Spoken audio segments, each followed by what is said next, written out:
Endless hot deserts seem lifeless at first glance. But among these sands, you can meet dangerous and sometimes creepy creatures. Some of them can only cause health problems, but some can stay in your memory forever.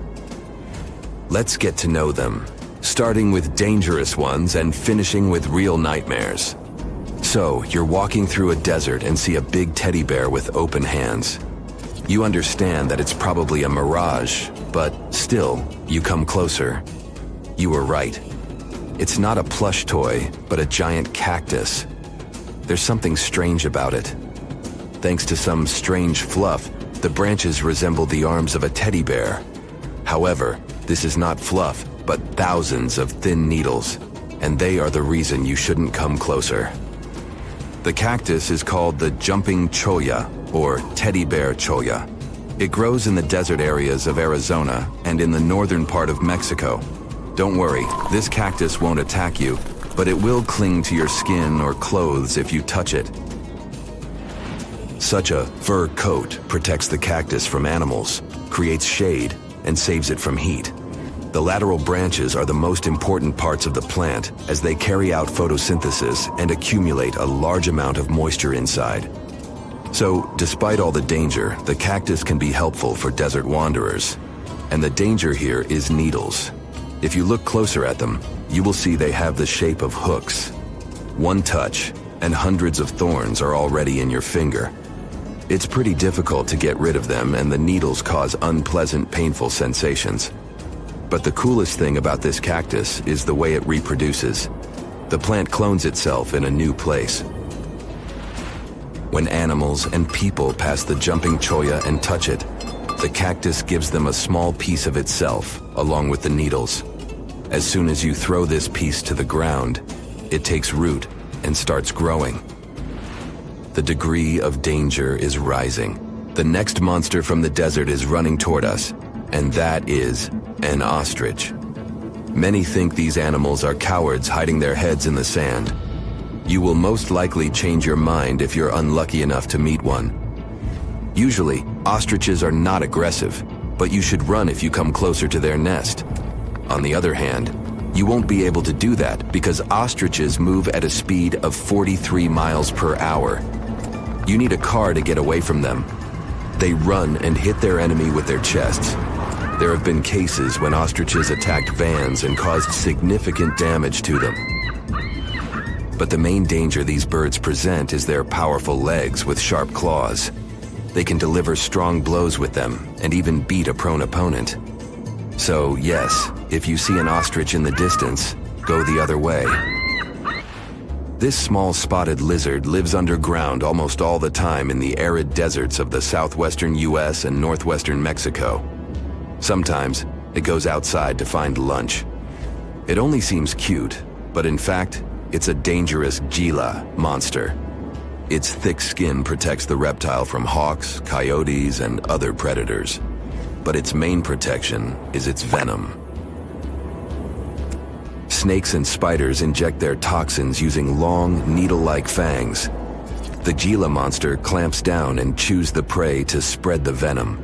And when it bites a person, it can keep its jaws closed for a long time. Getting rid of the animal is a tricky feat. People who have experienced the effects of the venom say it feels as if hot magma passes through the veins. Despite this, the lizard turned out to be useful for science. Doctors used its venom to create medicines for diabetes and obesity. The time has come. Now you're about to meet one of the creepiest creatures living in the desert. Be quiet and listen to the silence. Stand still. There's no one around. Suddenly, you hear some hissing coming from below. You lower your head and see it. A big yellow spider the size of a human palm with strong jaws and long legs hides in the shadow of your body. In horror, you run away from this monster, but it goes after you. It isn't easy to do it in this situation, but try to calm down. The creature isn't interested in you. It wants only your shadow to hide from the scorching sun. Anyway, it's better not to touch it. The powerful jaws of the camel spider can cause unpleasant sensations, to put it mildly. And, by the way, this creature isn't really a spider. Yeah, it belongs to the class of arachnids, but it's a separate species, Sulpagid. It likes to bite. It's fearless and pretty aggressive. The spider preys on insects, lizards, rodents, and small birds. It can also move at a speed of 10 miles per hour. For their small size, this is very fast. You need to be a professional athlete to run away from it. Most often, you can find camel spiders in the deserts of the Middle East, but they also live in Mexico and the southwestern US. These runners are nocturnal and try to avoid the sun during the day, so they are always hunting your shadow. By the way, they got their name because they often hide in the shadows of camels. You won't hide from them during the day, but they will also want to come after you at night, especially if you make a fire. Sulpugids always run to the light in the hope of eating something. Some species of these spiders make a hissing sound to scare their enemies away. Now, let's calm down for a second and leave the hot desert. We're going into the humid tropics of Tanzania. Under tree bark, fallen leaves, and in dark caves, you can meet one of the most terrifying creatures on Earth, a tailless whip scorpion. Imagine a big scorpion without a tail, with a flat body that looks like it has been pressed by something. It's similar to spiders, but has no venom glands and can't spin a web. This monster is silent and fast, but the scariest thing is its 2 front claws, twice as long as the creature itself. Any prey it catches will never escape. Life in a dark cave has spoiled its eyesight, so the whip scorpion tries to avoid sunlight. During molting, it climbs up to the ceiling and slowly comes out of its old skin. Imagine directing your flashlight there and seeing small cocoons out of which pale spiders with excessively long legs crawl. If you really meet it, be calm and slowly go away as far as possible. Be careful. The flat scorpion can crawl under your clothes in a second and bite you in the stomach. And that's not the worst part. Okay, this is a joke. This pretty guy is one of the shyest and most harmless creatures among spiders and scorpions. It's afraid of you and will never attack. Many consider it beautiful and keep whip scorpions in glass terrariums. If you want such a pet, carefully watch it so that it doesn't run away from its house. If it happens, it will be pretty challenging to catch it again. In a matter of moments, it can get under your bed or go through gaps in the floor. Then it'll go to your neighbor's apartment through a ventilation system and scare people there. Okay, how about one more scorpion? It's not as creepy as the other creatures in this video, but it's the most venomous scorpion in the USA. This is the Arizona bark scorpion. The problem is that you can see it in the desert, in your home, or in the yard. These dangerous venomous beasts crawl into rooms and often sting people. One time is enough to cause pain, similar to a bee sting, but someone with an allergy may experience paralysis, breathing problems, and other health issues. So the Sahara Desert is so big that it covers 8% of the world's territory. It's bigger than the USA or China. Surprisingly, the Sahara is not the largest desert in the world. It is the 3rd largest, behind Antarctica and the Arctic. But it is definitely the hottest one. Temperatures there reach 136 degrees Fahrenheit. This place has some of the most incredible sand dunes you've ever seen, towering up to 1,476 feet. But here's the kicker. There's a real risk that these dunes might continue to spread until they cover the entire world. Surprisingly, the influence of the Sahara Desert extends far beyond its borders. Its dust, carried by powerful winds, makes its way to the UK and across the European continent, particularly in winter. This dust, settling on the ground where it rains, is a familiar sight to those in the UK, often leaving a red residue on cars. This connection between the Sahara, England, and Europe serves as a stark reminder of the global reach of environmental phenomena. You might think this is not a big deal, but it could turn Europe into a desert, leaving its soil infertile and Europeans with no food. Soil is a fundamental aspect of human existence, just as crucial as clean water and air. Without it, we're left with nothing but a bleak and barren landscape. The Sahara Desert has already made its jump across the Mediterranean Sea, which is concerning and could change the landscape forever. 1/5 of Spain has already turned into a desert. The next victim is Italy, which also faces the problem of desertification.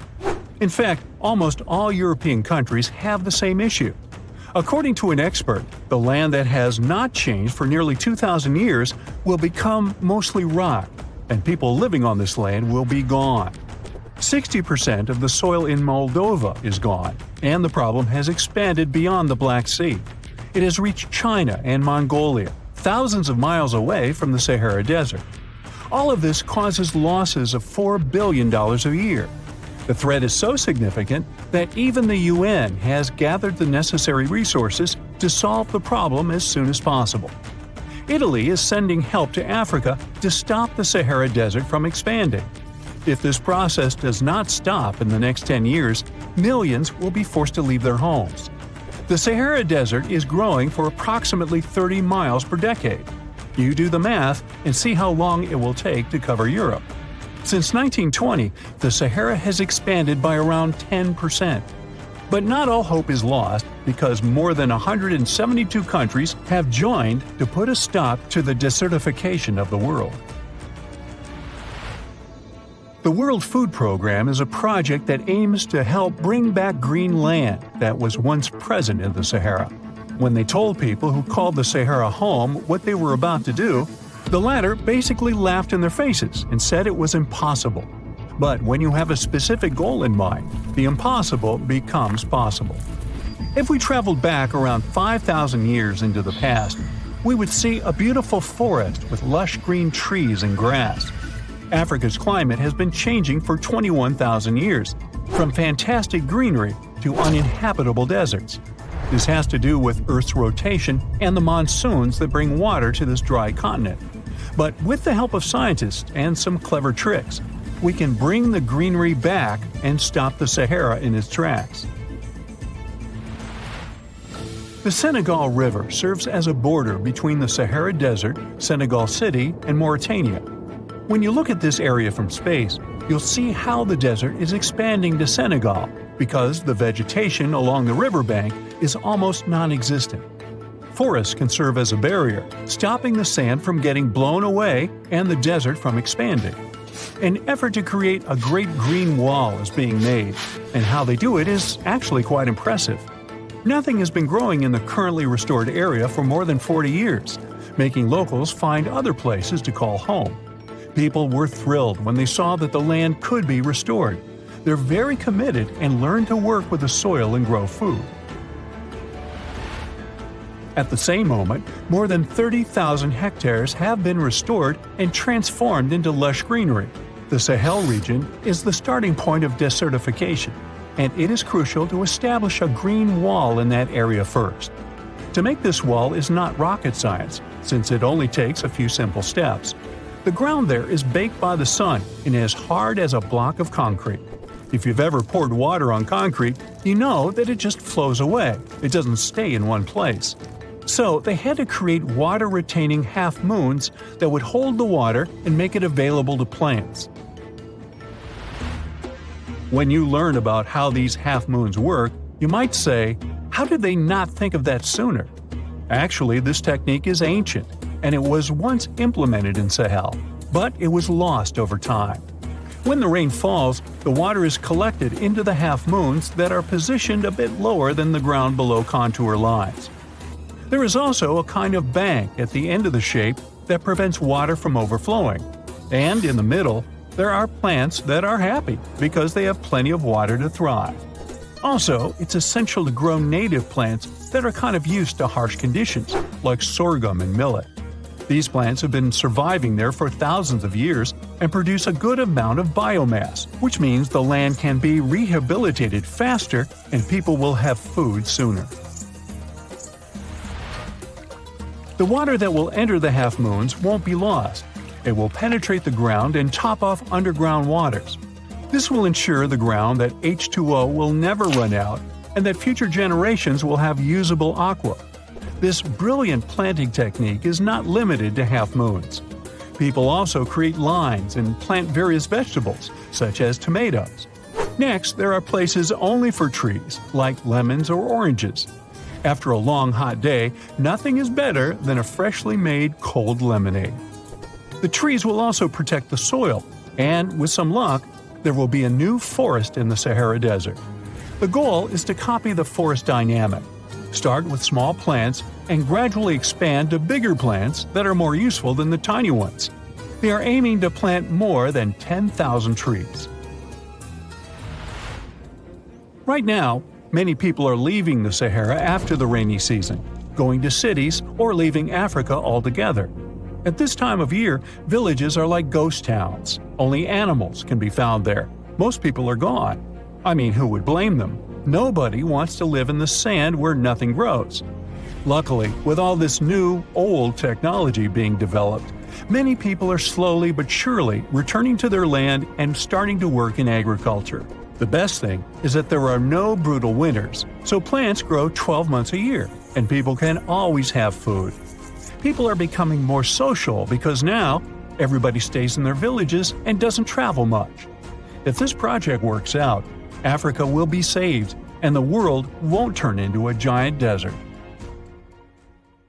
You find yourself in Africa, land of unique wildlife, home to a great variety of cultures and languages, and, first and foremost, host to the world's largest hot desert, the Sahara. It's daytime, and you are thirsty for some water and shade. You've been walking for days, trying to find one of those precious-looking oases. You feel you're near, but the horizon just keeps stretching and stretching. Your mind is tired, and your body is feeling all the heat. It's like you've eaten a full plate of hot pepper and then some more, judging by how much you're sweating. And when I say hot, think 100 degrees Fahrenheit hot, on average. No wonder this is happening. After all, you find yourself in the world's biggest hot desert. Now, I say hot desert since the biggest deserted landscapes are actually the cold ones, located in Antarctica and the Arctic. I see Antarctica's frozen desert is more or less the size of 1 million LAXs. Yep, the Los Angeles International Airport. The Arctic Desert is just a bit smaller than that. Now, in case you don't know, the Sahara Desert is located in northern Africa, stretching from the Atlantic Ocean all the way over to the Red Sea. It occupies an area large enough to place approximately 100,000 Disney World theme parks side by side. According to scientists, its boundaries are expanding. Deserts usually form in the subtropics because of what's called Hadley circulation. The air rises at the equator and descends into the subtropics. This circulation of air has a drying effect, which helps the formation of desert landscapes. Since the 1920s, the Sahara is considered to have expanded by over 10%. How is this happening? Well, let's start from the beginning. You probably know the Sahara Desert as one of the most inhospitable places on Earth today. Just FYI, for a place to be considered a desert, it has to receive less than 4 inches of rain per year. Due to the very small precipitation index, deserts are usually dry and arid places. There is little humidity in the air, and daytime temperatures can go as high as 130 degrees Fahrenheit. Usually, there isn't that much animal and plant life because of the lack of water. But in the Sahara's case, it wasn't always like that. It may be difficult to imagine northern Africa without the tons of sand it has today. But about 20,000 years ago, the Sahara was actually one big oasis. Recent discoveries show clear evidence of what the scientists now call the Green Sahara. In the mid-1800s, a German explorer crossing the Sahara encountered some paintings and engravings that nomad artists had left behind. What he saw in those paintings looked nothing like his actual surroundings. Instead of an arid landscape with only camels and desert vegetation, the rock paintings depicted jungle animals like giraffes and hippos. There were even images of livestock and grazing animals such as cattle and sheep, something that seems impossible for modern-day Sahara. Artists usually draw what they see around them, so this finding really intrigued the German explorer. The drawings were so detailed that the artists must have had close contact with those animals. You can find this rock art spread out in the northern part of the African continent, from western Sahara to Saudi Arabia. Geologists soon took a keen interest in this and found the first clues to what this could mean. They have been able to confirm that, in fact, northern Africa was once much wetter. They found evidence from nearby deep-sea sediment off the coast of Mauritania. Sampled cores of underwater sand and mud, known as Saharan dust flux, show geologists that, indeed, a green Sahara was possible. The more dust is blowing off of the desert and into the bottom of the ocean, the drier the climate in the region. The sediment cores show that there was much less dust, only half as much, coming off northern Africa during the humid period. This period has to do with Earth's natural cycles. Normally, the Earth rotates at a tilt of 23.5 degrees, but this angle is not consistent and changes over time. Earth's tilt is responsible for the amount of sunlight each hemisphere receives. It affects several ecosystem functions on the planet. During the time of the Green Sahara, the Earth received between 4 and 8% more sunlight than it does today. So, when the Earth tilted about 20,000 years ago, the northern hemisphere received more direct sunlight, which affected humidity levels in the region. As the northern hemisphere got warmer, this affected monsoon activity, more specifically, the West African monsoon. Monsoons are wind systems that affect a region's rainfall index and humidity levels. As a part of the globe gets warmer, it allows for more air to rise. It combines with the wind to draw moisture up into the atmosphere. Little by little, northern Africa also became wetter. The increased moisture made the Sahara so wet that there were actual bodies of water in the region. As vegetation grew, the plants held onto moisture better than bare sand could. There is evidence of natural basins throughout the Sahara and lakes so big they would fit all of the U.S.'s Great Lakes inside of them. Archaeologists uncovered evidence of vibrant societies in what are now arid areas. It looks like ancient cultures were able to take full advantage of the African humid period. According to researchers, the human population peaked across the Sahara about 9,000 years ago. There are traces of fireplaces, hunting tools, fishhooks, and even mounds of fish bones. Records show that there have been over 230 green periods over the span of 8 million years. Solar radiation is always changing due to natural orbital cycles. That's why Earth will most certainly see another green Sahara moment. It might be thousands of years from now, but it will happen. The same way the Sahara turns green, it turns yellow again. Let's put it like that. All it takes is a significant axial tilt and a few years of readjusting. However, another phenomenon is calling the attention of scientists now. Recent studies by the National Science Foundation from the University of Maryland show the Sahara has expanded 10% over the past 90 years. This phenomenon is called desertification, which literally means fertile land turning into desert land. The Sahara Desert is now advancing into the semi-arid region of Sahel. In 1950, this region was home to 31 million people. Today, its population is over 100 million people. This rapid population growth has largely contributed to the Sahara's expansion. Farmers that were once nomads began settling down. Land usage grew more intense, aiding in weakening the soil. The demand for food has caused an overcropping of the land, so even more of it is turning into the desert now. The study also shows that natural climate cycles can affect rainfall in the Sahara and the Sahel. Scientists affirm that all deserts fluctuate, not only the Sahara. A desert's boundary may expand in the dry winter and contract during the wetter summer. South of the Sahara lies the Chad Basin. It is a natural body of water that now serves as an indicator of the Sahara's expansion. The Chad Basin is located in the region where the Sahara is advancing southward. An atmospheric and ocean expert from the University of Maryland explains that rainfall has reduced greatly in the entire region. Due to reduced rainfalls, there is less water across the entire basin, and even Chad Lake is drying out.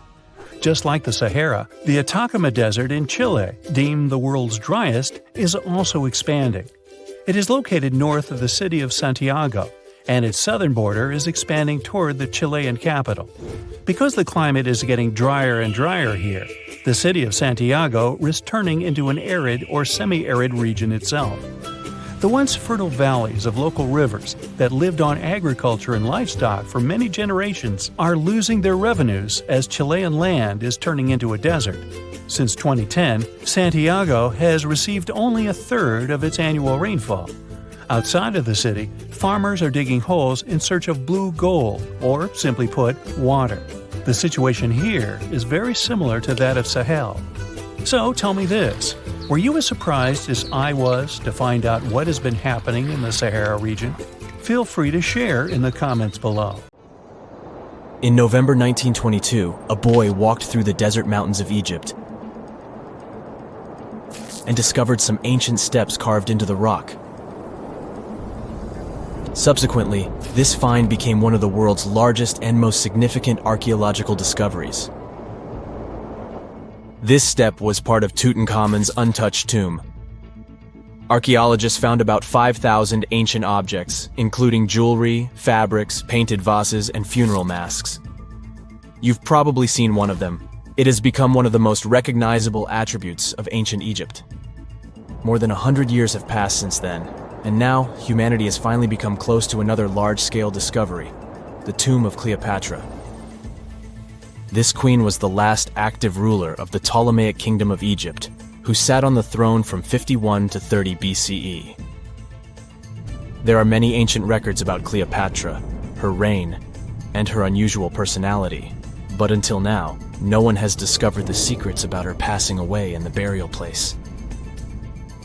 So, one archaeologist, Dr. Kathleen Martinez, has been studying ancient records and temples around Alexandria for decades, and concluded that the tomb of the queen should be located under the ancient city of Taposiris Magna, founded in 280 BCE.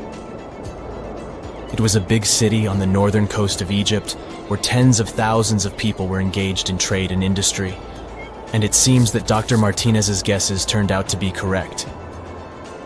She and a group of archaeologists have discovered a secret underground tunnel near Alexandria, with a length of about 0.8 miles. It was cut into the rock under Taposiris Magna's temple. During further excavations, they found many things that indicate Cleopatra's tomb lies in the tunnel's depths. It's also possible that she is buried there together with the Roman commander, Mark Antony. According to ancient records, Cleopatra and Mark Antony loved each other and together opposed the Roman Senate, which declared Antony a traitor. The fact that natural disasters have occurred on the territory of Taposiris Magna for thousands of years can complicate the excavations. Earthquakes and floods destroyed the city and possibly flooded its underground tunnels. But archaeologists hope the ancient tomb remains untouched, and that it hides many treasures and records about the royal life of ancient Egypt during the reign of the last dynasty. There's a chance that excavations will go underwater and in the mud. This will require much time and funding, but archaeologists are sure it's worth it. Anyway, it's too early to say that Cleopatra is really buried there, but scientists have found many things in the tunnel that confirm this, including clay pots, dozens of coins with the image of Cleopatra and Alexander the Great, as well as a bust with the image of the Egyptian queen. Cleopatra is still one of the most popular personalities in Egypt, on an equal footing with Ramesses III and Tutankhamun. She inspired many films, paintings, and books, but what made her so popular? She became famous for her inconsistency. She was a beautiful, intelligent ruler who pulled Egypt out of the crisis and made it a prosperous power. Medieval Arabic texts say she knew chemistry, mathematics, and philosophy, and may have written several scientific books. She knew several languages and had excellent diplomatic skills. At the same time, there are many legends that she was a femme fatale who drove many men crazy. However, there's no evidence that her beauty was incomparable. The image of a stunning model was created by Hollywood when it made several films where famous actresses performed the role of Cleopatra. And the Roman Emperor Octavian, the adopted son of Julius Caesar, specially created the image of Cleopatra as an insidious seductress because he was her enemy. Even though she was born in Egypt, Cleopatra wasn't an Egyptian. Her ancestors were Greeks, among whom was one of the generals of Alexander the Great. However, the people of Egypt loved her. She learned the language and was very sensitive to the traditions of this country. She knew the history, mentality, and customs of ancient Egypt well. She raised the level of its economy and strengthened its status as a world power. Much of this was made possible thanks to her cunning and impressiveness. She loved theatrical performances and lavish celebrations. She knew how to surprise people and put on a show. But behind the exterior image of a luxury lover was an intelligent and calculating ruler. Ancient Egypt was a rich, luxurious country, and Cleopatra did everything to increase its wealth and strengthen its position in the international arena. For example, she was once in conflict with her brother Ptolemy XIII Odd. The queen knew that she wouldn't be able to resist him, so she decided to attract Julius Caesar to their side. The Roman emperor arrived in Alexandria, where Cleopatra wanted to meet him, but Ptolemy knew about her plans and was about to prevent her from coming to Caesar. Then, instead of a rich and noisy arrival, Cleopatra decided to make her visit inconspicuous. She wrapped herself in a carpet or linen bag the emperor's servants carried into Caesar's private chambers. Cleopatra emerged from the carpet and impressed the Roman emperor with her beauty and determination. As a result, they fell in love with each other and became close allies. After some time, she impressed another influential Roman for diplomatic purposes. She arrived to meet Mark Antony on a golden barge with purple sails and silver oars. Cleopatra was dressed in the image of Aphrodite and sat under a magnificent canopy. Her servants dressed like cupids and were blowing her fan and burning incense. But Cleopatra created such a show for a reason. She knew that Antony revered Greek mythology and considered himself the embodiment of Dionysus. As a result, he was so impressed with this woman that he ended up marrying her. Cleopatra defended her crown, strengthened her alliance with Rome, and bore Antony 3 children. In Egypt, they threw big parties and enjoyed wealth with power. However, the relationship of a high-ranking official with the Egyptian queen caused a scandal in Rome. Octavian was Antony's primary opponent in the struggle for power, so he exploited the situation to darken the competitor's reputation. He used propaganda to make Cleopatra an insidious seductress in the eyes of Roman citizens. He accused Antony of succumbing to her charms. The Roman Senate supported Octavian and declared Cleopatra an enemy. In 33 BCE, this conflict reached a high point when Antony's navy clashed with Octavian's fleet. The latter won and forced his enemy to flee to Egypt with Cleopatra. According to some records, they took refuge near Alexandria. Pursued by the Romans, they hid in one of Cleopatra's palaces and met their end. Some legends say that Cleopatra was an expert in poisons. She provoked a venomous snake, a viper or an Egyptian cobra, to bite her. Also, according to another legend, she pricked herself with a poisonous needle. There's a theory that Cleopatra always carried an ampule with poison inside her hairbrush. And when she was cornered, she soaked the needle with this poison and pricked herself. None of this can be said for sure. Scientists are still trying to find out the truth. Perhaps when they reach Cleopatra's tomb, the world will get more answers about her tragic fate. She is considered the last ruler of Egypt.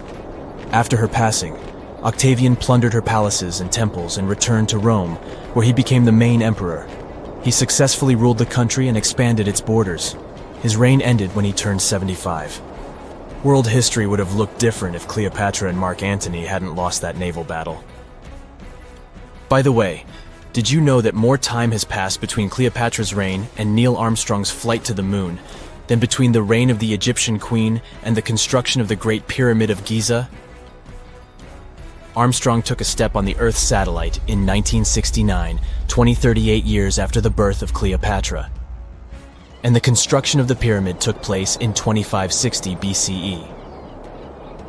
Imagine how long the history of ancient Egypt is. Cleopatra is closer to us in time than to the pyramids.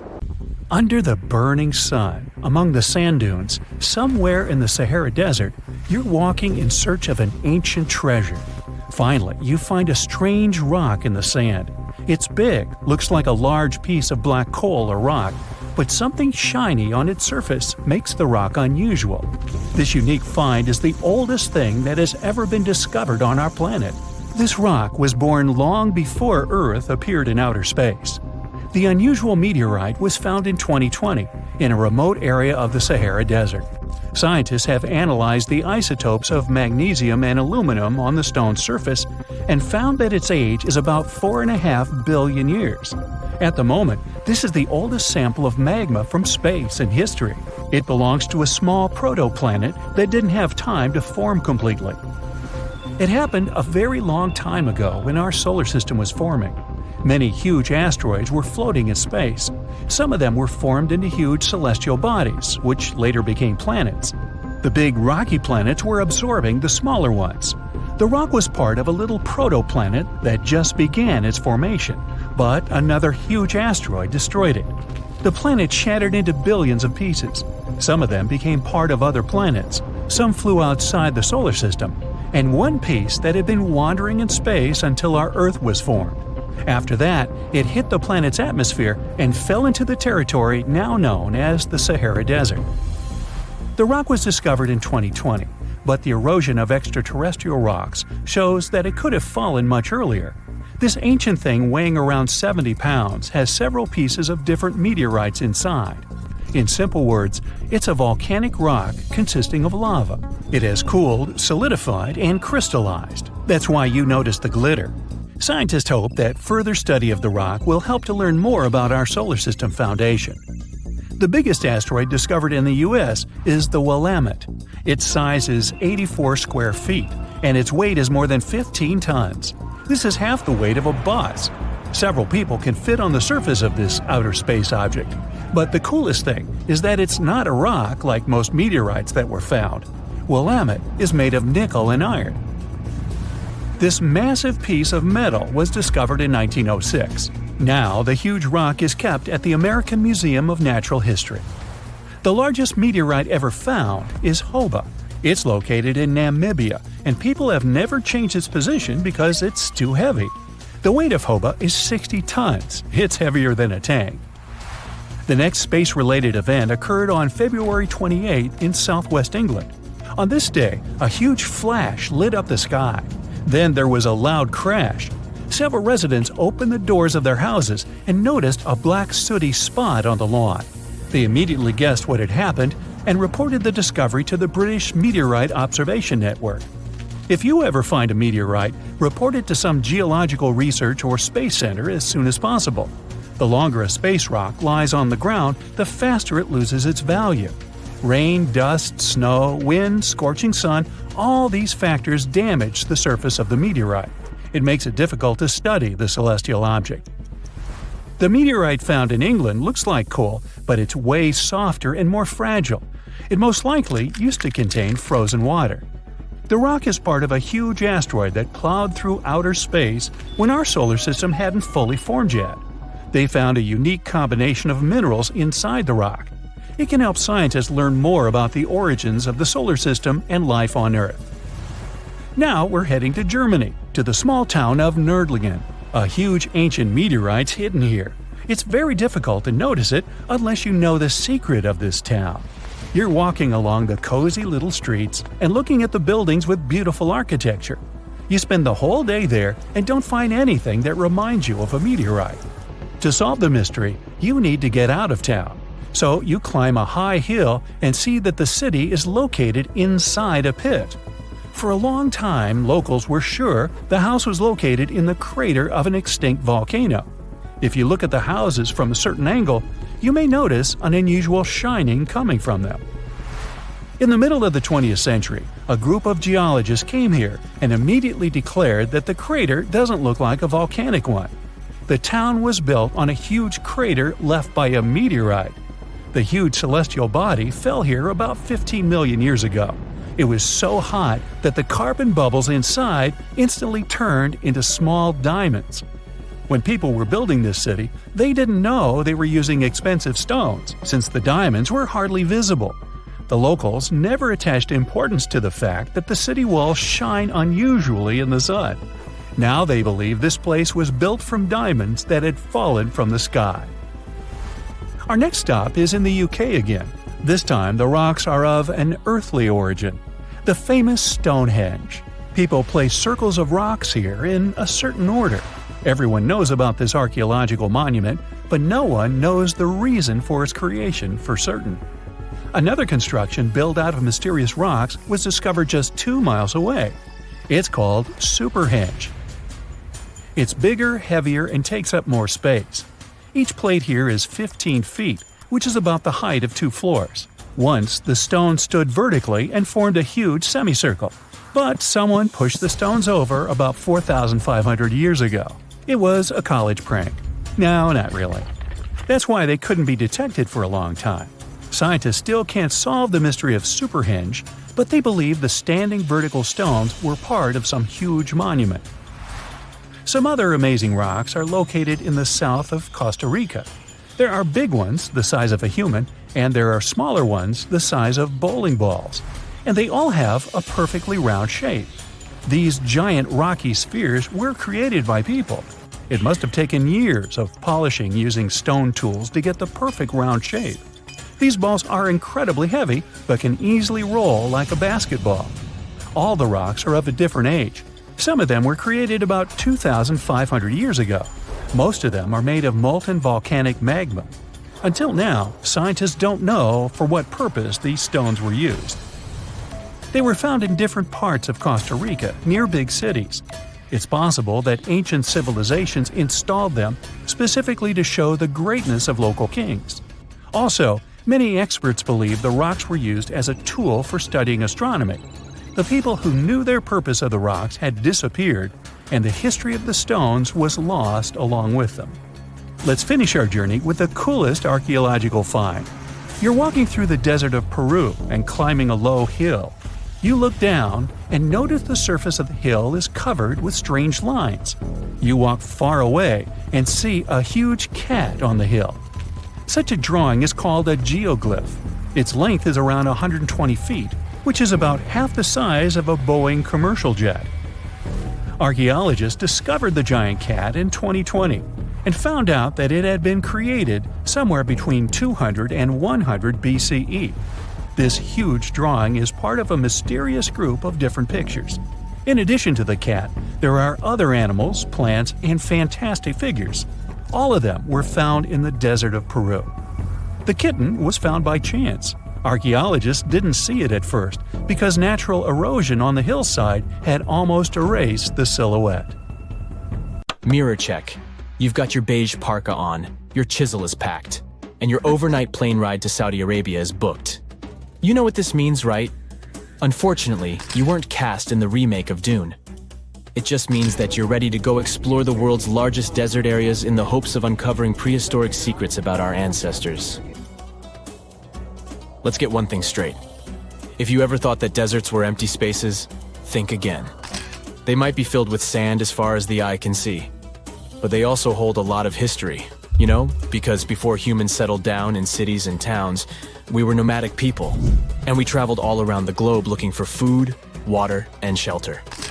So we had to come up with some interesting stuff to survive. Like this thing that was found in the desert of Saudi Arabia. Do you have any idea what this could have been? Over many years, scientists have discussed the origins and use of huge structures such as these ones. It seems our Neolithic ancestors were way smarter than we gave them credit for. They didn't spend all their hours around the fire carving weapons out of stone. No, they were also practicing their architectural skills. These huge stone structures are called desert kites, because if you look at them from a distance, well, they sort of look like kites. Archaeologists have arrived at the consensus that these kites were used to lure animals in. This way, it would make it easier for our ancestors to guarantee their week's food. But that's not all. Take a look at these monolithic structures right here. They show us that our ancestors probably drew on rocks, the blueprint of what they were going to build on the ground. Just like modern-day architects, desert kites could be miles long, so they drew out a plan before actually building them. The most surprising feature of all is that these kites were built even before things such as Stonehenge. We're talking around 7,000 to 9,000 years ago. Over the last decade, scientists have been able to identify over 6,000 desert kites spread across the Middle East and West and Central Asia. If you don't think this huge, try building something this large without the help of any drones. It looks like a pretty difficult feat to me. And apparently, Saudi Arabia's desert is filled with more amazing things. Scientists have found mysterious stone structures that are older than the pyramids of Giza in Egypt. So of course, you can't wait to go check that out. Can we all agree that carrying around heavy rocks to build a pyramid without the help of modern technology sounds absurd? I mean, how on earth did they do it? Now imagine turning back the clock about 2,000 years into the past and finding humans that built similar gigantic structures in isolated areas. Take a look at these so-called mustadels. They are rectangular structures built from piled-up stones, found over 77,000 square miles. Some archaeologists believe that these monuments were used for ritualistic purposes, maybe processions of some kind, where people would walk from one end of the plateau to the other. I'd be down for that. Now let's move on to another deserted area. We're entering the world-famous Sahara Desert landscape. Isn't it beautiful? Here, you're about to unravel an ancient mystery, something that took years for researchers to solve. Fun fact, the Sahara Desert is the world's largest hot desert. It spans over 3 million square miles, which would be like putting 1,000 times the country of Hawaii next to each other. We say it's the largest hot desert because the world's largest desert area is Antarctica. But we all know temperatures over there are freezing, not the typical image of when we think of a desert. Deep into the desert, near the Algerian town of Fougeret et Zoua, something strange was found. For decades, these tiny dots appeared on images of Google Earth, but nobody could explain what they were. Some scientists were sure that these circles are the result of oil activity in the region. Others guessed that these were ancient fogeras or ancient water wells. There are dozens of them, stretching for miles and miles in a straight line. The strange thing is that they are always far away from any town, road, or human activity in general. So what was or is their purpose? If you had to take a guess, what would you say? Remember we talked about how our ancestors had to be creative in order to survive in the desert? Let's try to walk in their shoes for a minute. Imagine you're a nomadic hunter-gatherer living in a desert area. You spend your days basking in the hot sun, trying to count all the grains of sand around you. But you also need to eat and drink water. But how on earth do you get water in a desert? Sure, you can hope to keep running into oasis every week or so, but that seems a bit risky, doesn't it? That's why North African people invented the so-called fogeras. The fogeras are a 2,500-year-old irrigation system. Locals would dig deep wells in elevated areas, wells deep enough to tap into underground water. Then, they would dig parallel shafts at regular distances. This way, the water would flow from the main well down into all the shafts and irrigate entire areas. Travelers could stop by the shafts and quench their thirst. They could also raise livestock and tend to crops. Pretty clever, huh? As much as these holes did look like fogaras, a little bit of research would show you that they're not. You see, these shafts were built in a line, and not in a circular shape like the ones we're looking at now. So maybe it has something to do with the second option? Maybe these desert holes were related to oil activity in the region? Let's have a look at the holes up close and personal. From Google Earth, they don't seem that big, but in real life, they are huge craters. The tip to uncovering what they are is hidden beneath the sand. If you were one of the researchers originally uncovering the truth behind this mystery, you would have found something unique hidden in the sand. Old dynamites and vintage sardine cans. Putting the pieces of the puzzle together, scientists found that these sardine cans were a model from the 1950s and 1960s. It seems that entire teams from that decade would camp out while they surveyed the area for oil. And what about the dynamites? These were used for seismic surveying. This is an old technique, used to identify if there is oil and gas beneath the Earth's surface. Still in North Africa, you find out about another desert mystery worth exploring. Near the city of Tiaret, southwest of Algeria's capital, one runs into 13 peculiar monuments. These structures are also called jedars, and yes, I am aware of how much that may sound like a Star Wars reference. They are pyramid-like in their shapes, and as far as scientists know, they were used as final resting places for the people who lived in the region. Can you guess who these were? Most likely the Berber nomads. And since we're talking about ancient stuff, they were probably built between the 4th and 7th centuries CE. Once scientists began to explore the insides of these monuments, they found they were pretty big inside. They found large underground vaults, chambers, and labyrinth-like corridors that gave way to over 20 compartments. It could take you up to 2 hours to walk around in them, and apparently our ancestors also used its walls to depict images of animals and hunting scenes. There's no definite proof of what these jadars were used for, though. This is so neat, huh? I'm sure that our world's desert is filled with many more mysterious things for us to unravel. I guess I'll see you next time so that we can continue our... Researchers have found almost 1,000 previously hidden Maya settlements in the tropical lowlands of what is now northern Guatemala. They did it with LiDAR, light detection and ranging lasers, which they used to scan areas from the air. The region we're talking about is pretty vast. All those structures and buildings they saw over there stretch across about 650 square miles. And these spots were supposedly occupied thousands of years ago. It seems all these structures were pretty densely packed, so people lived close to each other. They had at least 417 ancient villages, towns, and cities where they could identify boundaries. These structures and buildings were actually a part of a state that looked like a kingdom. Some of these settlements were built as sports courts, civic, ceremonial, and religious centers, and residential homes. There were also massive palaces, platforms, dams, pyramids, and causeways across that area. People who lived there also had reservoirs where they collected water. So, they needed the power to organize thousands of specialists and workers. And they also needed many skilled people to build such structures without the technologies we have today. They needed lime producers, architects, mortar and quarry specialists, lithic technicians, those who took care of legal enforcement, and other important roles to establish the true community.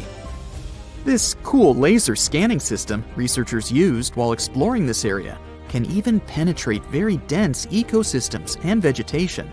The light bounces off different surfaces and then creates a digitally reconstructed map. This map is based on how much time it takes for the pulses to get back to a receiver. So, with this laser system, they discovered there were also lowlands for agriculture. So why exactly did the Maya settle in this region? It was a specific area. Plus, it was hard to build such an amazing kingdom in a tropical rainforest climate. Back in the old times, ancient peoples had mostly inhabited areas in drier climates. Over there, they would build water resources, which were some sort of the basis of society and a source of life. An example of this is Teotihuacan of highland Mexico, although they did have a couple of navigable rivers they could use for transport and trade. But these rainforest areas had their advantages too. The Maya used natural resources like limestone, which was their primary building material, salt, and the volcanic rock obsidian, which they used for different tools. Also, they managed to find enough dry land to live and build homes there. The lowlands were seasonal swamps called bajos, and they were perfect for agriculture because of the fertile soil. Generally, the Maya built settlements that could endure rainy periods too. They were ready for different circumstances, including flood and drought, which is something you could see in how they built houses. Their architecture was also one piece of evidence that showed their community was like a centralized kingdom-like state, which shows they stuck together through tough times. The Mayan Empire was very powerful, and it reached its peak about the 6th century CE. They were excellent at pottery, agriculture, writing, mathematics, and calendars. They were the ones who created complex calendar systems, such as the calendar round, which is based on 365 days. Although some believed the Mayan calendar predicted December 21st, 2012 would be the end of the world, it was just a coincidence with the end of a certain full cycle. They would call it the long count calendar, and it lasts 5,125 years. The Mayan people left behind an impressive amount of astonishing architecture and symbolic artwork. Most of their stone cities ended up abandoned by 900 CE. No one still knows why the Mayan civilization in that area collapsed, although there are some theories. Some think that by the 9th century, these people had exhausted the resources around them to the point that they could no longer feed and sustain such a big population. Others believe some city-states didn't get along that well, so they broke down the traditional system of power they used to have. Some say it was all because of a very long period of drought. It could be a combination of all these factors, though. But one Mayan city, located on an island, even survived until the 17th century. It was long after the rest of the Mayan civilizations had been destroyed or abandoned. If you're a traveler, you might know the town by its modern name, Flores. Scientists believe about 2,000 people lived there.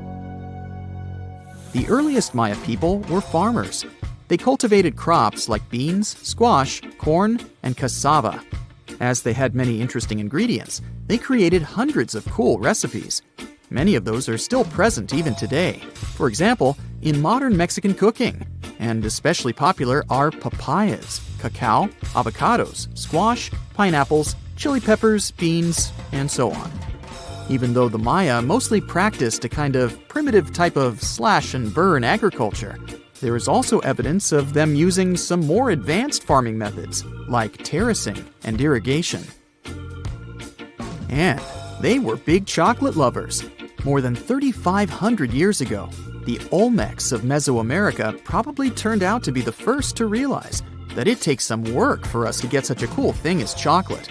But the Maya were the ones who turned it into a true form of art. Scientists found out about it when they found cacao in Mayan pottery. Their chocolate would be mixed with honey, water, cornmeal, and chili peppers. That's how you get a spicy, savory hot chocolate beverage you can try even today in Mexico and Central America. Also, they used written language in their books. Their paper was made from fig tree bark, and using strips of that paper, they created a large library of books. Books made of this material are called codices, and 4 of these can still be found today. Sadly, many books were lost over time because of the humid climate or some human factors. The classic Maya built a bunch of palaces and temples that had a stepped pyramid shape. They decorated them with inscriptions and reliefs, which have earned them the reputation of being incredible artists of Mesoamerica. For the Mayans, flat foreheads were the most desirable thing on someone's face. They were generally really into aesthetics, and having a flat forehead was one of the main things where you could meet their highest aesthetic standard. They also liked to glam up their looks with makeup and clothing. Also, the Mayans were master tattoo artists. Actually, they were one of the first civilizations that started doing such forms of body art. They had a rich culture and believed in many things, such as fairies. Many civilizations across the globe believed in these mythical creatures, which had different names everywhere. The Mayans called those creatures aluxes. They would make sculptures of aluxes from wood or clay, take them to the forest, and hide in some secret spots. The Maya believed these sculptures would come to life during the night and take the role of guardians of their land, animals, and crops. The Maya believed caves were entrances that led to the underworld. You can even visit some of these caves if you like. For example, you can explore the jungles of Quintana Roo and Yucatan near Cancun. There are many spots where researchers found artifacts the Mayans had left behind. They were one of the first cultures that learned how to use rubber latex and make, for example, rubber balls for the many interesting games they had. They used natural latex and then probably mixed it with some other natural substances. That's how they came up with the bouncy balls they played with. They also built cool steam baths. The Maya had structures made from stone that looked like something we know today as bathtubs. Plus, they were building heated stone structures we know as sweat houses. Researchers found these in El Salvador and Guatemala, and they were previously hidden under volcanic ash. A comfortable abode with a gorgeous view of the Mediterranean Sea will serve as a perfect rain shelter. Well, this is what a real estate advertisement might have looked like for Neanderthals 100,000 years ago. Welcome to the weird and wonderful caves you could live in, or not. Of course, back then, neither real estate and advertising had been invented yet. Never mind the fact that Neanderthals couldn't build houses and often lived in caves. Yet, one of those caves looks an awful lot like a residential building. It's situated inside a high limestone cape called the Rock of Gibraltar. If the Neanderthals had had an economy, the caves inside this rock would have cost a bundle. Navigators discovered it in 1907. They just spotted a big hole inside the fortified rock. For many years, scientists have studied this place and found some traces of Neanderthals. They discovered ancient tools in the cave and bones of old animals. But the coolest thing was, they found 4 caves inside the rock. It was like a residential complex. Neanderthals lived alongside neighbors and helped each other hunt and fish. They created feather decorations and painted abstract drawings on the walls. Imagine our ancient predecessors hanging out in these caves 100,000 years ago. And now, scientists hang out there and study the primeval past of Neanderthals in detail. At the end of 2021, archaeologists uncovered a gap inside one of the caves leading to an unknown tunnel. They crawled through this hole and opened a new space under the cave roof. This place has been closed off from the outside world for over 40,000 years. And it seems it was one of the most prestigious apartments in the entire mountain complex. It has high ceilings with ancient stalactites. The ruined stone curtains divided the apartment into several rooms. Scientists also found the remains of ancient animals and scratches on the walls. It seems that Neanderthals had never lived here, but they used to visit this place. Archaeologists found the shell of a sea snail called dog whelk. One of the Neanderthals brought it here for some reason, but the primary owners of this place were hyenas. These caves show that Neanderthals were closer to humans than to monkeys. They had a way of life and even some customs. There's still a lot of work ahead, and scientists hope to find new rooms inside this rock. Meanwhile, in 2003, archaeologists discovered another early dwelling on the Isle of Flores in Indonesia. Among the green jungle, they found a cave with ancient tools. At first, everyone thought the human ancestors lived here, but then scientists discovered an unusual skeleton of an adult.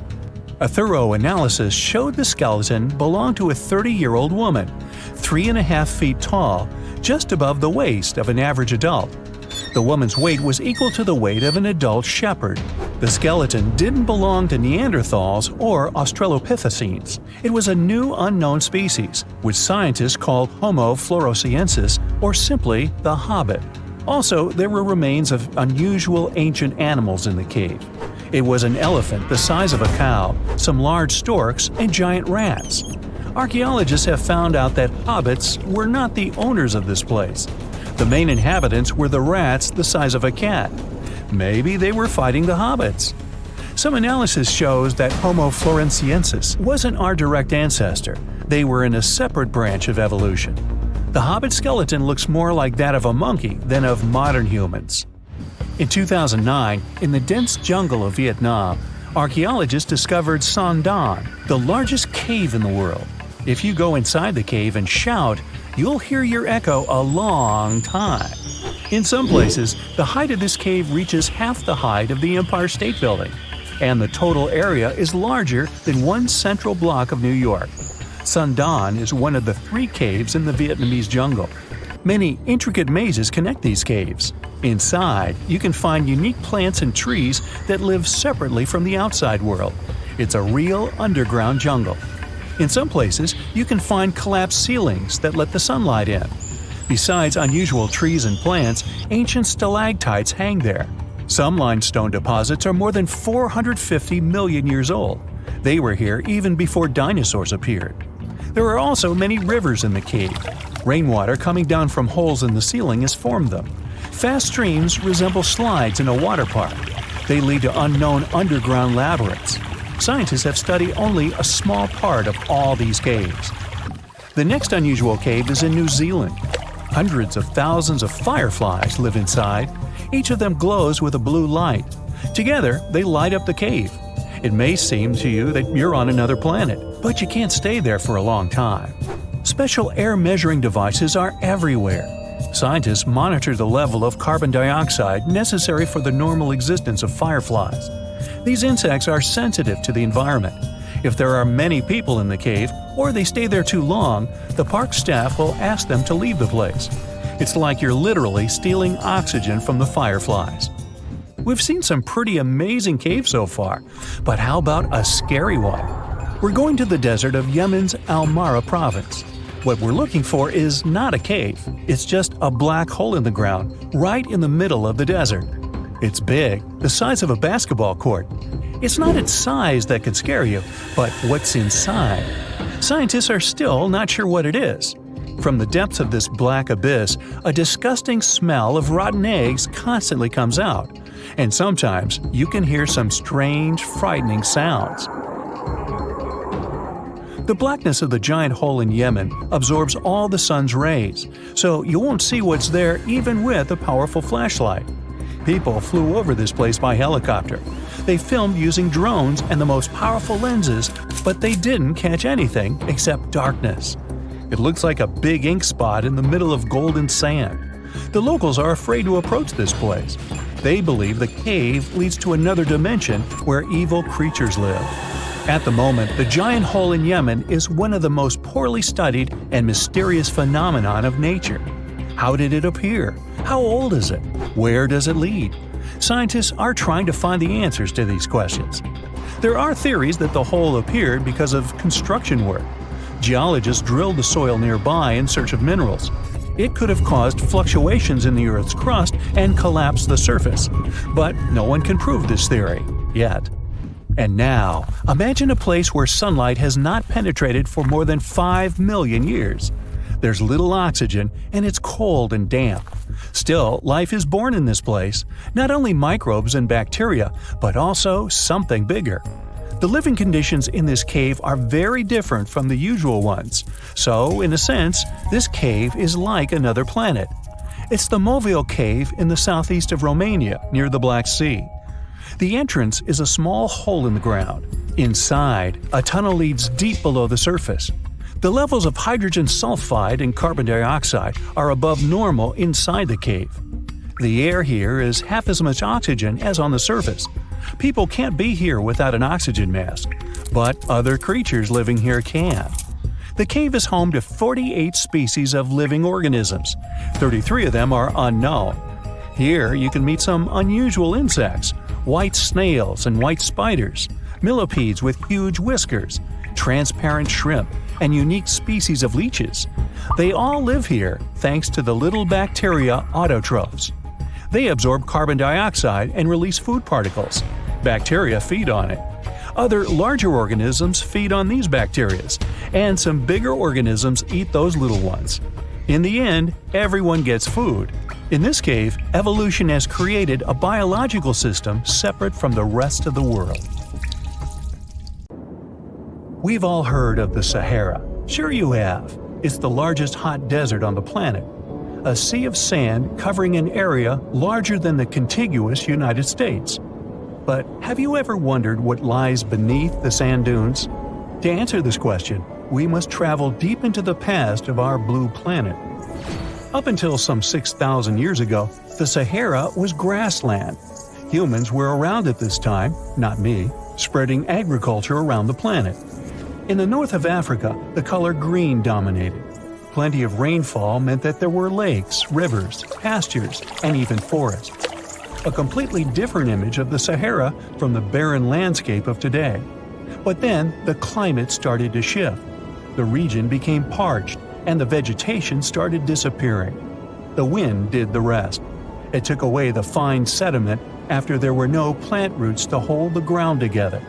Give it a couple thousands of years, and you get a familiar image of the Sahara. Sand and rocks stretching as far as the eye can see. But when it comes to volume, only a quarter of the Sahara is actually sand. The yellow sands of the Sahara are just one part of the story. The desert has many other features, such as gravel plains, salt flats, and plateaus. Makes you think if we understand the word desert correctly. For people who study such terrains, geologists, there is only one condition for defining a desert: precipitation. If an area gets little or no rain, then it's considered a desert. The Sahara certainly fits the bill. Its average annual rainfall is just 3 inches. Compare that to the nearly 45 inches a year in New York. When we look at precipitation, this sandy desert is only the third largest in the world. Number 1 and 2 are Antarctica and the Arctic. They are larger than the Sahara by millions of square miles. It sounds odd, but there is more than one type of desert. The first two are polar deserts. while the Sahara is a subtropical desert. But the difference in air temperature are staggering. In Antarctica's interior, temperatures plummet to minus 76 degrees Fahrenheit. Compare that to the highest temperature on record in the Sahara of 136 degrees Fahrenheit. But this desert has a cool side. At night, the temperature is roughly the same as the average yearly temperature in Denmark. This hot and cold roller coaster makes it hard to choose the right outfit when venturing into the Sahara. And what about the sand? How deep is it actually? The depth varies between 70 and 140 feet. That's not too deep. If you put the Statue of Liberty in a tall dune, half of it would still stick out of the sand. Its vast amounts in the Sahara were created by aeolian processes. That's Greek for wind. Over time, it blows and shapes the surface of the earth. In dry areas with sparse vegetation, winds erode the ground much faster. That's what happened in North Africa. Under all that sand is the bedrock and cracked clay. If you started digging, you would find the same everywhere on the planet, with one important difference. There is some type of soil covering the bedrock. This is not the case in the Sahara. Because of the arid climate and a lack of vegetation, sand covers the ground below. Over the course of thousands of years, a lot of interesting finds ended up in the desert sand. For example, there are petrified tree trunks. These are essentially preserved prehistoric trees. They date back to the time when the region was lush green. In some places, the trees of this fossilized forest are at least 65 feet tall. The wood is so well preserved that you can still see the texture and knots. There are even fossilized pine cones. In 1992, scientists found glass fragments in eastern Sahara. These canary yellow glass shards were scattered across hundreds of miles. They didn't belong to an ancient civilization, although ancient Egyptians used them to make jewelry. In fact, the breastplate of King Tut had a beautiful scarab beetle centerpiece made from this desert glass. For a long time, scientists were puzzled about the true origins of these fragments. They finally concluded that the glass was around 29 million years old. It is an impact tape. If that sounds like it has something to do with the word impact, you are correct. These rocks are formed when a meteorite hits the surface of the Earth. This generates a lot of heat. Scientists estimate that the temperature needed to melt this mineral was close to 3,000 degrees Fahrenheit. Apart from the regular fine-grained sand, we also have melted sand in the Sahara. But the desert conceals other unlikely artifacts. Shark teeth are a common find in Morocco, which sits in the western part of the Sahara. What are the fossilized teeth of these marine predators doing in the middle of the desert? This part of the world looked entirely different millions of years ago. There was a sea cutting right through what is now a desert. The Trans-Saharan Seaway ran the length of present-day Algeria and Mali. It was around 165 feet deep. That was enough for all sorts of aquatic animals to inhabit it. Large catfish, sea snakes, and of course sharks lived in the area. British archaeologists even unearthed a turtle shell in Mali in the 1980s. For centuries, there was even an entire city hidden under the desert. Timgad was a Roman outpost constructed by the Emperor Trajan around the year 100 in the current era. For various reasons, its residents abandoned it around the year 700. The sands of the Sahara soon engulfed the city. It had remained hidden for nearly 1,000 years. Then, in the 1700s, a Scottish explorer started digging out the city. His team first uncovered a sandstone triumphal arch 40 feet high, similar to the ones we can see in Rome and Paris today. An amphitheater soon popped out of the sand, and it was followed by well-preserved statues of Roman emperors. The Scotsman's find was so impressive that no one believed him at first. It took 2 more centuries for archaeologists to fully excavate the city during the 1950s. The site covers a surface as large as 10 polo fields. The ruins reveal the full mastery of Roman city planning.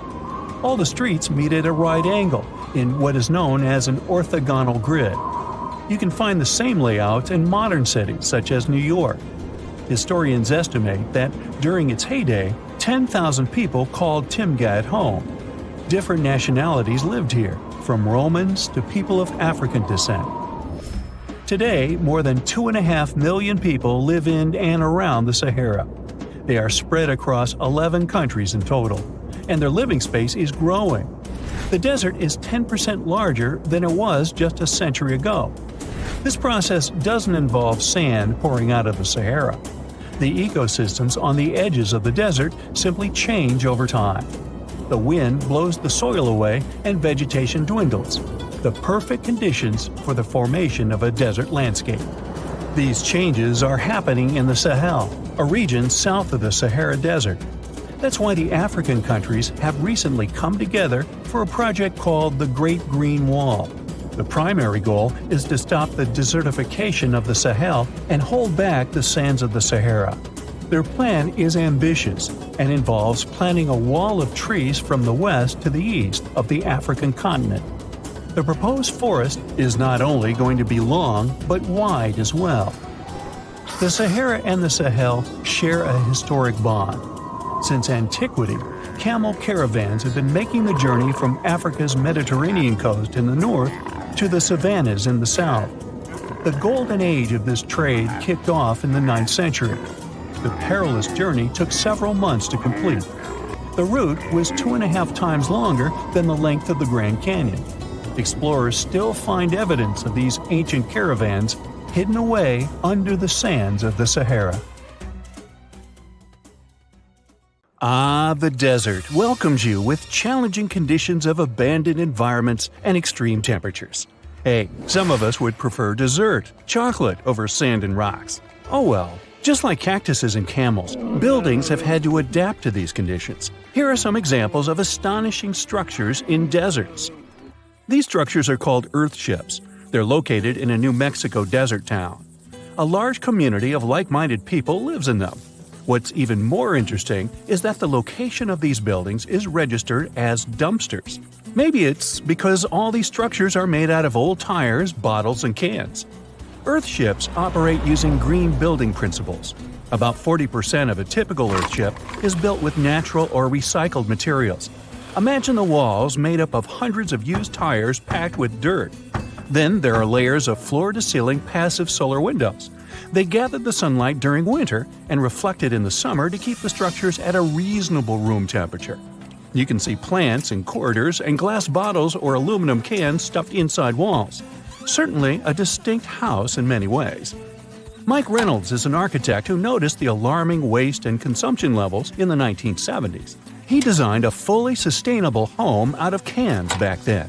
Almost 40 years later, he becomes the one who brings together all the other earthshippers. Reynolds drove a Mercedes, but it ran off of the vegetable oil he picked up at fast food restaurants in town. A standard 2-bedroom, 2-bathroom earthship costs about $250,000 in this town. Yet there are earthships like Dobson House that can cost as much as $1.5 million. If you do it yourself, with family and friends, you can eliminate the cost of labor, and it becomes relatively less expensive. Let's assume you're really going to build one. Where can it be? Well, anywhere.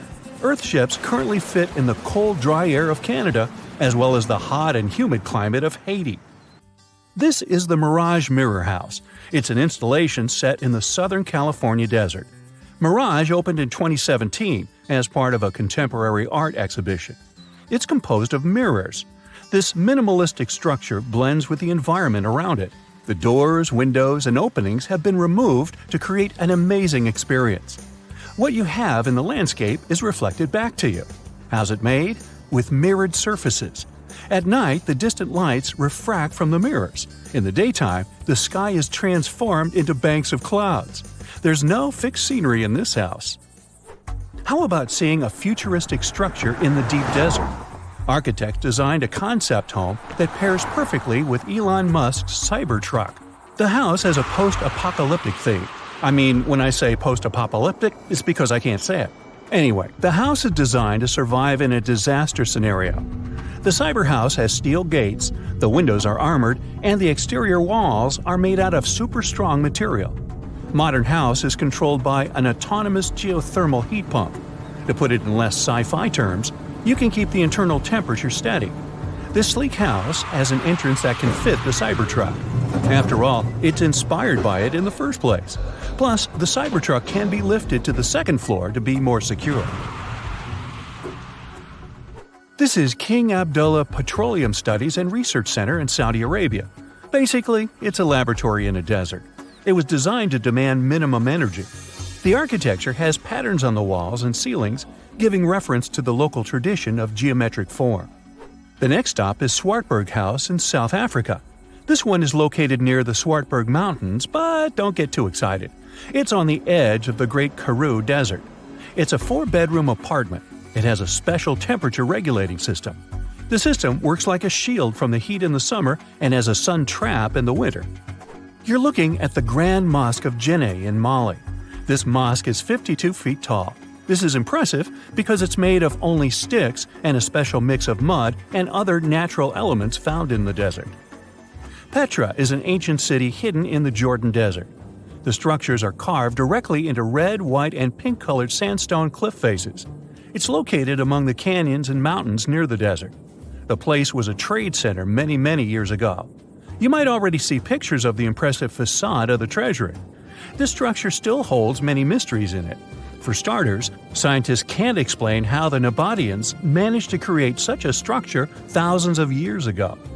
Did you know that there's another mysterious place in the middle of the desert that has a similar structure to Petra? Median Saleh was like a second capital of the Nabatean kingdom. Yet another secret they left for us to decipher. It has over 100 decorated tombs and more than 1,000 non-monumental graves. Plus, inscriptions and cave drawings are also here, again surrounded by sandstone. This wooden shack was a post office once. The structure is in the Tengger Desert of Mongolia. It's surrounded by nothing. Sand is the only thing that accompanies the lonely structure. The building is only 23 square inches. As you can guess, it didn't get too many visitors. It was abandoned for over 35 years. Its fate changed one day when a woman discovered the building. Mrs. Yang and her friend came up with an idea. They were going to reach businesses and people who wanted to send letters and postcards from the world's loneliest post office without actually visiting the place. It worked. The post office rarely gets visitors in place, but it's busy online. Over 20,000 letters and postcards were sent from the Desert Post Office in December 2021 alone. The place is about 6 miles off the nearest road. A post truck picks the letters up and hits the road for delivery. Eventually, they are shipped all over the world. A second destination in Saudi Arabia is King Abdulaziz Center for World Culture. The building has an interesting design. It took nearly a decade to build this complex structure. It's a 321-foot-tall tower which stands out with its look. Stone Matters Pavilion is a stone structure in Palestine. The structure spans a surface area of 93 square inches. It has been built entirely out of 300 interlocking stones that mutually support each other. The concave roofs, and yes, they look like giant bowls, are designed that way to collect rainwater. The structure is in Iran. Interestingly, in Iran, the evaporation rate is 3 times faster than the world average, so this bowl-like design comes in very handy. It captures the water in a way that the water can form a single mass as a whole before it evaporates. The outer shell of the roof system collects rainwater, but it also works as an additional shading. It makes air move freely, designed like a cooling mechanism for both roofs. Eco Lodge in Egypt is the next stop. The project is built in a place that overlooks the desert and is constructed using locally available materials like sun-fired bricks and palm wood. The building is an example of traditional architecture. There's a water basin that lets in the air to keep the interior cool. A worthy mention is the CID Interpretation Center in Chile. Chile's Atacama Desert is among the top tourist destinations in the country. To help the tourists, architects designed a visitors center as part of the infrastructure for the wind farm. Here, the cold winter months don't freeze people because the large windows make the most of solar heating. What's even more interesting is that the building is designed to go completely dark at night. Imagine you somehow bumped into the building by accident. Black Desert House is a building respecting the stars. At night, this house goes completely dark. It dissolves into the night, so the stars can appear more prominent. Now, Any mysterious desert buildings you know that aren't on this list? Let us know in the comments. You find yourself in Africa, land of unique wildlife, home to a great variety of cultures and languages, and, first and foremost, host to the world's largest hot desert, the Sahara. It's daytime, and you are thirsty for some water and shade. You've been walking for days, trying to find one of those precious-looking oases. You feel you're near, but the horizon just keeps stretching and stretching. Your mind is tired, and your body is feeling all the heat. It's like you've eaten a full plate of hot pepper and then some more, judging by how much you're sweating. And when I say hot, think 100 degrees Fahrenheit hot, on average. No wonder this is happening. After all, you find yourself in the world's biggest hot desert. Now, I say hot desert since the biggest deserted landscapes are actually the cold ones, located in Antarctica and the Arctic. Icy Antarctica's frozen desert is more or less the size of 1 million LAXs. Yep, the Los Angeles International Airport. The Arctic desert is just a bit smaller than that. Now, in case you don't know, the Sahara Desert is located in northern Africa, stretching from the Atlantic Ocean all the way over to the Red Sea. It occupies an area large enough to place approximately 100,000 Disney World theme parks side by side. According to scientists, its boundaries are expanding. Deserts usually form in the subtropics because of what's called Hadley circulation. The air rises at the equator and descends into the subtropics. This circulation of air has a drying effect, which helps the formation of desert landscapes. Since the 1920s, the Sahara is considered to have expanded by over 10%. How is this happening? Well, let's start from the beginning. You probably know the Sahara Desert as one of the most inhospitable places on Earth today. Just FYI, for a place to be considered a desert, it has to receive less than 4 inches of rain per year. Due to the very small precipitation index, deserts are usually dry and arid places. There is little humidity in the air, and daytime temperatures can go as high as 130 degrees Fahrenheit. Usually, there isn't that much animal and plant life because of the lack of water. But in the Sahara's case, it wasn't always like that. It may be difficult to imagine northern Africa without the tons of sand it has today. But about 20,000 years ago, the Sahara was actually one big oasis. Recent discoveries show clear evidence of what the scientists now call the Green Sahara. In the mid-1800s, a German explorer crossing the Sahara encountered some paintings and engravings that nomad artists had left behind. What he saw in those paintings looked nothing like his actual surroundings. Instead of an arid landscape with only camels and desert vegetation, the rock paintings depicted jungle animals like giraffes and hippos. There were even images of livestock and grazing animals such as cattle and sheep, something that seems impossible for modern-day Sahara. Artists usually draw what they see around them, so this finding really intrigued the German explorer. The drawings were so detailed that the artists must have had close contact with those animals. You can find this rock art spread out in the northern part of the African continent, from western Sahara to Saudi Arabia. Geologists soon took a keen interest in this and found the first clues to what this could mean. They have been able to confirm that, in fact, northern Africa was once much wetter. They found evidence from nearby deep-sea sediment off the coast of Mauritania. Sampled cores of underwater sand and mud, known as Saharan dust flux, show geologists that, indeed, a green Sahara was possible. The more dust is blowing off of the desert and into the bottom of the ocean, the drier the climate in the region. The sediment cores show that there was much less dust, only half as much, coming off northern Africa during the humid period. This period has to do with Earth's natural cycles. Normally, the Earth rotates at a tilt of 23.5 degrees, but this angle is not consistent and changes over time. Earth's tilt is responsible for the amount of sunlight each hemisphere receives. It affects several ecosystem functions on the planet. During the time of the Green Sahara, the Earth received between 4 and 8% more sunlight than it does today. So when the Earth tilted about 20,000 years ago, the northern hemisphere received more direct sunlight, which affected humidity levels in the region. As the northern hemisphere got warmer, this affected monsoon activity, more specifically the West African monsoon. Monsoons are wind systems that affect a region's rainfall index and humidity levels. As a part of the globe gets warmer, it allows for more air to rise. It combines with the wind to draw moisture up into the atmosphere. Little by little, northern Africa also became wetter. The increased moisture made the Sahara so wet that there were actual bodies of water in the region. As vegetation grew, the plants held onto moisture better than bare sand could. There is evidence of natural basins throughout the Sahara and lakes so big they would fit all of the U.S.'s Great Lakes inside of them. Archaeologists uncovered evidence of vibrant societies in what are now arid areas. It looks like ancient cultures were able to take full advantage of the African humid period.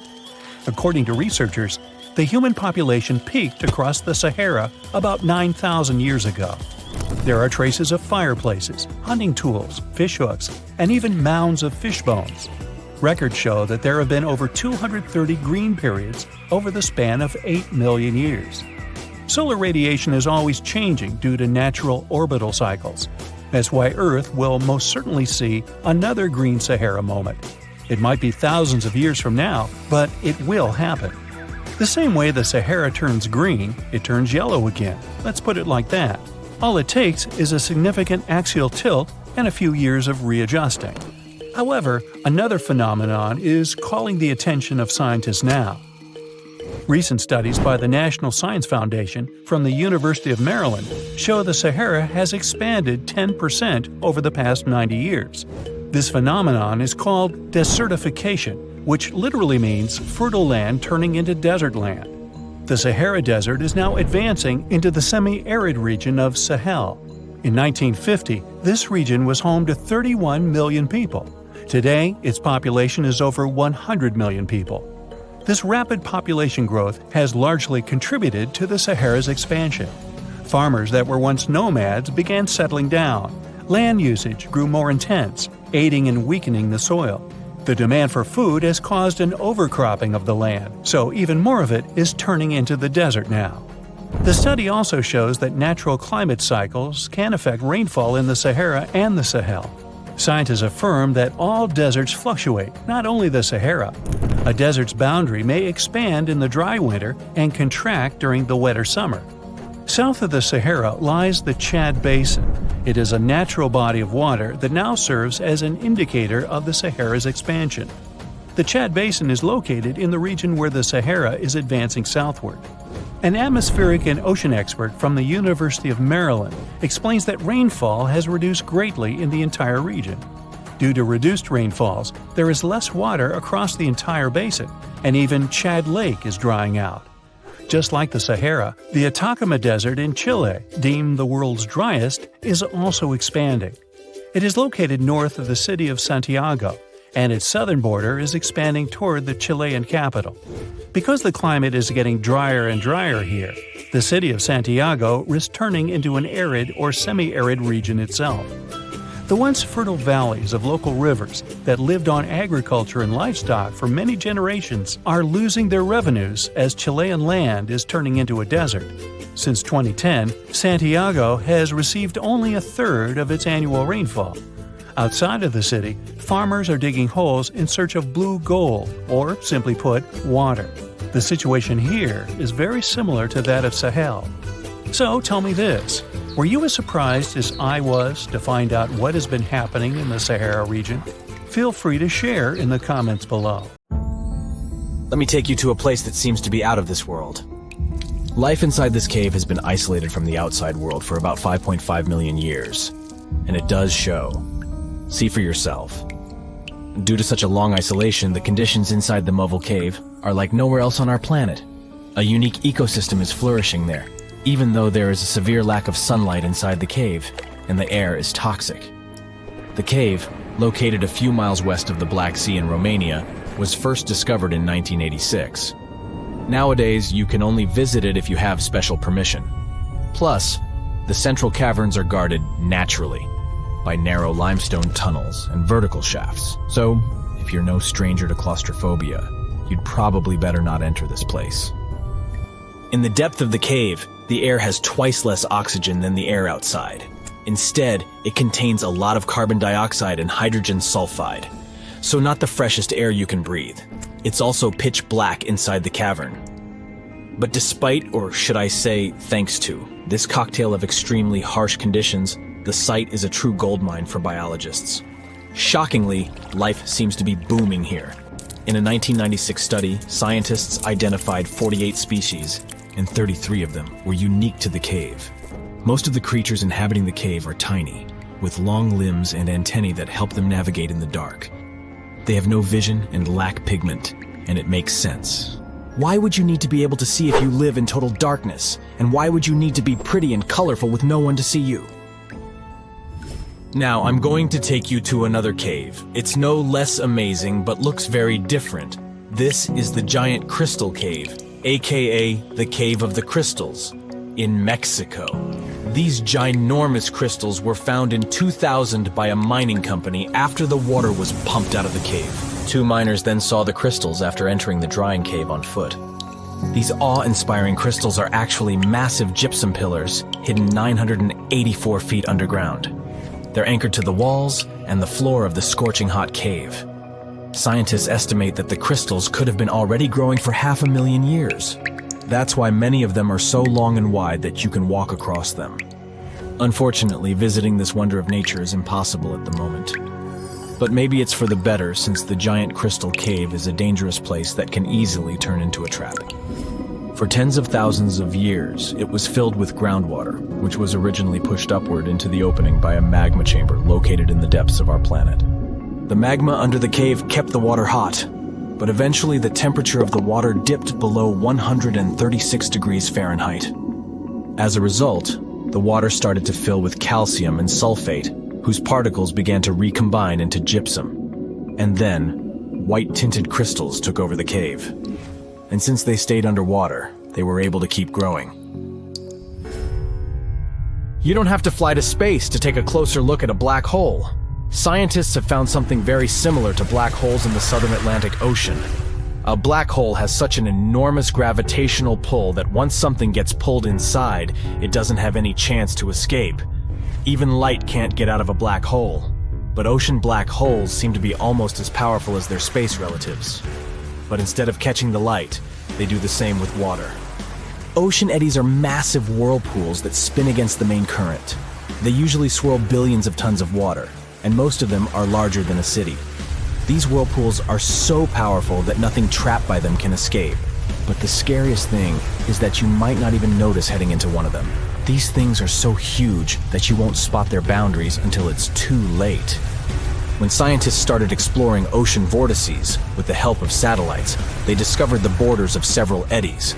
After that, they managed to prove that, mathematically, these whirlpools are the same as mysterious black holes in space. Massive eddies are surrounded by super tight barriers where fluid moves in closed loops. Even water can't get out from the inside of these loops. That's why tight ocean vortices play the role of enormous containers. Water inside them can be totally different from the ocean surrounding an eddy. And I'm not only talking about its temperature. The salt content inside and outside a whirlpool often differs as well. On the thin Curonian spit splitting the Baltic Sea from the Curonian Lagoon, there is one of the most bizarre places on Earth.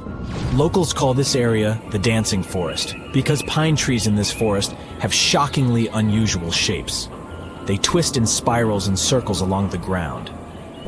There are some theories why it could be happening, of course.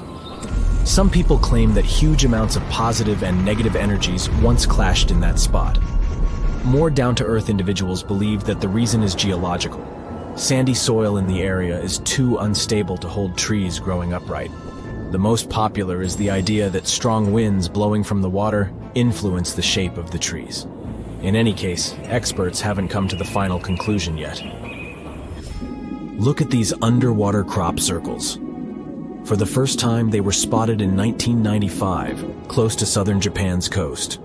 Local divers called these 7-feet-wide structures mystery circles. The enigma had been plaguing many minds for almost 16 years until the culprit was finally caught. Imagine the researchers' surprise when it turned out to be a male pufferfish. The fish needs a bit more than a week to build one circle, and the aesthetics are obviously crucial. A male is swimming inside the circle, digging valleys in the sand with its fins. But that's not all. The fish also use shells and corals to decorate particular parts of their circles. This whole build-a-circle thing has a practical purpose as well. The way a male fish swims pushes the sand toward the center of the circle and creates a mound which later serves as a nest. The next mystery on our list is in the Caribbean. Just off the coast of Belize, there's a giant sinkhole. That's the Great Blue Hole. It's about 1,000 feet across and more than 400 feet deep. Once, a long time ago, this hole was a cave. But then rising waters filled it, making it collapse in on itself. The deeper you'll descend into the Great Hole's crystalline waters, the darker it will become. You'll see tons of stalactite-filled caves there, but entering them is extremely dangerous, unless you want to get hopelessly lost. Once you reach a depth of 50 feet, you'll notice that the water is shimmering. That's the invisible line dividing the sinkhole's salty top from the freshwater abyss. You might want to turn back right now. Who knows what you might come across in the murky depths? There was an old Amazonian legend that told about the river that was so hot that it boiled. And it was believed to be just a legend until Peruvian geoscientist Andrés Russo questioned if the river could be real. All experts denied such a possibility. After all, hot rivers do exist, but only in the areas where there are volcanoes. As for the part of the country mentioned in the legend, there are no volcanoes in that region. But Andrés Russo was too dedicated to give up. And in 2011, he finally located the river from the legends. The water in it was indeed steaming hot. Its temperature was 186 degrees Fahrenheit, not boiling, but pretty close to this point. But what shocked the researcher the most was the size of the river. One could think that the almost boiling water was the result of the activity of an underwater hot spring. But thermal pools are always small, while the river is 20 feet deep and flows for almost 4 miles. This is the only river of its kind on our planet. So, imagine you're 15 and you get bored of playing video games. Instead, to pass the time, you decide to give some attention to an old hobby of yours, tracking down lost Mayan cities. You've heard that some ancient civilizations are said to have built entire cities based on constellations, so you decide to check out whether that was true for the Mayans. You find a book containing all the constellations the Mayan civilization believed to exist. You open good old Google Maps and map every ancient Mayan city discovered to date. You start seeing that this information actually matches. And truly, the biggest ancient Mayan cities correspond to the brightest and biggest stars of the Mayan constellations. Okay, this is getting interesting. You manage to map out over 100 ancient cities when you suddenly notice something strange. There's an area in the Yucatan Peninsula in Mexico where archaeologists have unearthed 2 Mayan cities. But on the constellation map, there are 3 stars. Could this mean there is a long-lost city waiting to be discovered nearby? You might think this sounds too daydreaming, but the story is actually true. The previous account happened to a Canadian teenager named William Gaddery. The boy is known as a science genius and had even won an award for the constellation theory we presented just now. When he noticed that a 3rd city was missing from the 23rd constellation he was examining, he began to scour the internet for satellite pictures that could help him solve this mystery. He looked into images from NASA, JAXA, a Japan-based satellite company, and Google Earth. These images were still insufficient to answer his questions, so he reached out to a friend inside the Canadian Space Agency.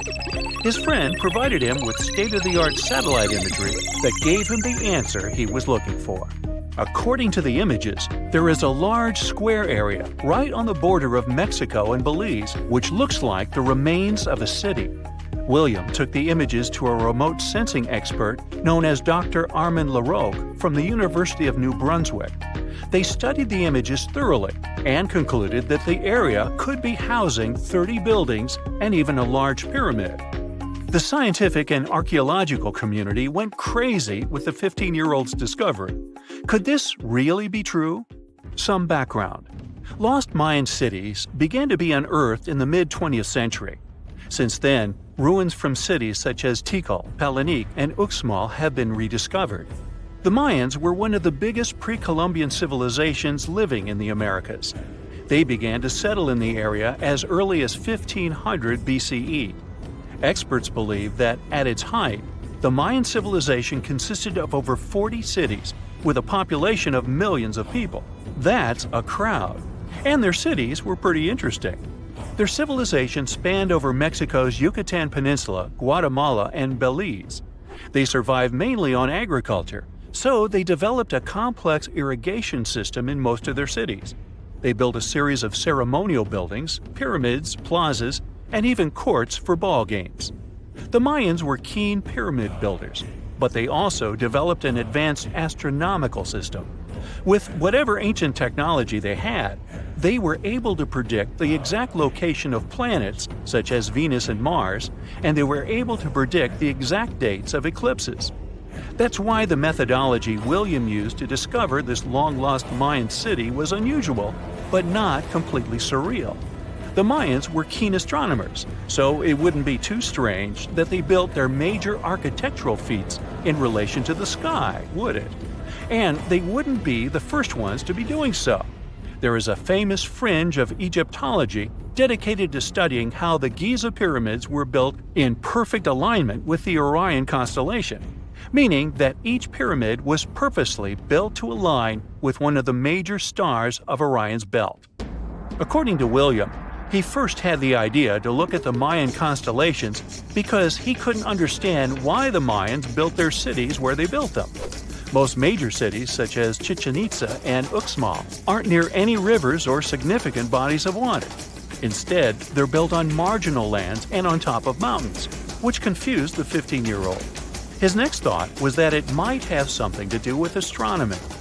William named the new city he discovered Mouth of Fire, which is also my nickname, and he even won a merit award for his hard work.